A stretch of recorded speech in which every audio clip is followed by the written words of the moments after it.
Viral aksi ibu-ibu siram rumah tetangga pakai air kencing hingga beling di Sidoarjo. Viral di media sosial video CCTV yang merekam aksi seorang ibu menyiram rumah tetangganya menggunakan air kencing. Video tersebut diambil di daerah Jogosatru, Kecamatan Sukodono, Sidoarjo, Jawa Timur. Kasus dugaan tindak pidana perbuatan tidak menyenangkan yang dilakukan oleh seorang wanita lanjut usia ini pertama kali dipublikasikan oleh seorang netizen dengan akun Kim Bemchung. Dia mengirim rekaman kamera pengintai ke situs Facebook Info Lantas Krian pada tanggal 3 Mei tahun 2023. Melalui unggahan tersebut, Kim Bemchung meminta saran pada publik terkait insiden yang menimpa saudaranya selama bertahun-tahun. Ya, rupanya aksi penyiraman air kencing tersebut bukan baru kali ini saja terjadi.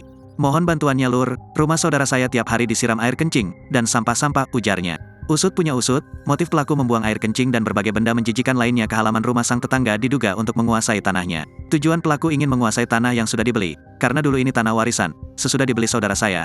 Orang ini gak terima gitu, jadinya tiap hari nyiram air kencingnya di pintu rumah, tuturnya. Pemilik rumah disebut sudah beberapa kali membuat aduan ke RT, lurah, dan aparat setempat hingga terjadilah mediasi. Meski demikian, tak lama dari proses perdamaian, pelaku kembali berulah.